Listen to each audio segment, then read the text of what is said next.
Okay, so magandang umaga. Ngayon ay magta-transfer tayo. So dati, ina-transfer na tayong 5. 5 ba yan? Oh, tama, 5.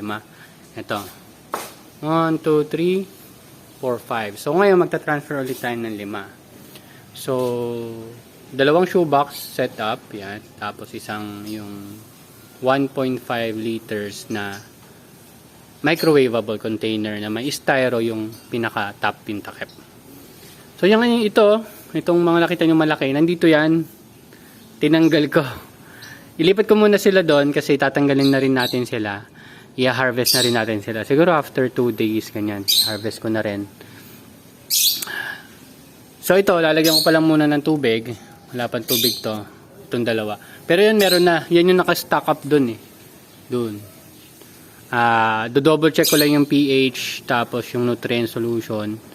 Kung goods naman, yan na lang din gagamitin natin. Pero yung nutrients natin ngayon, ito. Ayan, chinek ko na yung pH niyan. Yung pH niya, nung nagsimula ako, nasa 5.8. Ngayon, 6.3. So, hindi ko napapalitan. Hindi ko nadadagdagan ng pampaba pH down. Tapos, yung nutrients niya, yung ppm niya, nasa 750. So, kung kukumputing ko yon nasa ang pinaka-nutrients talaga ay nasa 670 lang. 670. Pwede na yon. Ang ppm kasi ng tubig ko dito nasa 80. Yan, 80 to 90. O sabihin natin 100, mga ganun. So, tutubo naman sila, yung mga lettuce natin. Since nasa lowland naman tayo, okay na yung ganung ppm. Ayan. Tsaka ito, ganun din naman yung ppm niyan eh. Pero magkakaroon din tayo siguro ng experiment regarding sa ppm pag nagawa na natin yung medyo mas maayos na setup natin. Sa ngayon yan muna. At makikita nyo naman araw-araw. Hindi naman araw-araw. Siguro every other day yung mga growth nila.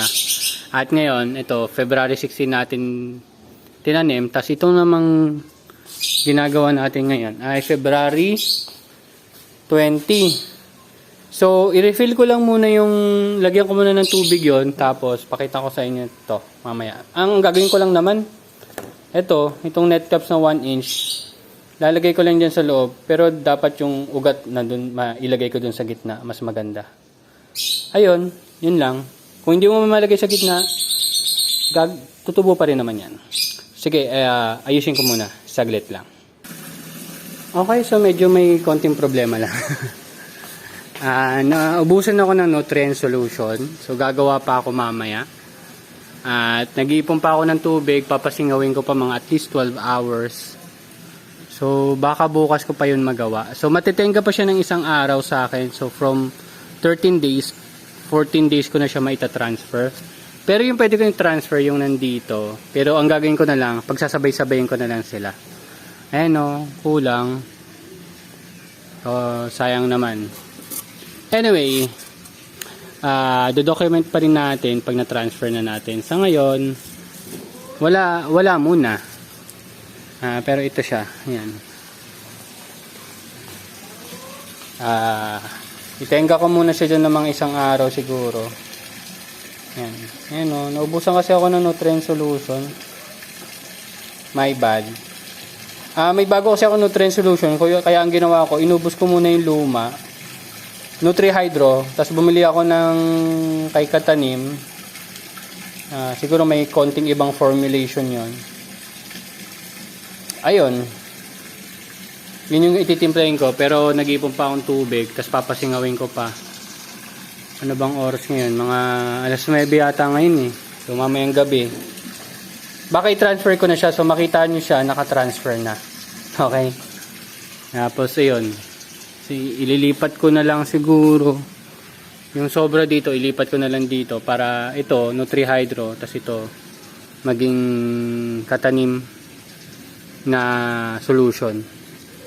Yun lang naman, wala naman masyadong kakaiba, hindi lang natin mapakita na na-transfer natin sila today. Pero lalagay ko na yung label dito. So may label. Sorry, pabalik-balik ako Hindi ko kasi alam kung anong dapat kong gawin. Yan, lalagay ko na yung label dito para nakaabang na siya. Yan. Okay, so yun lang. Update ko na lang kayo sa susunod. Bye-bye!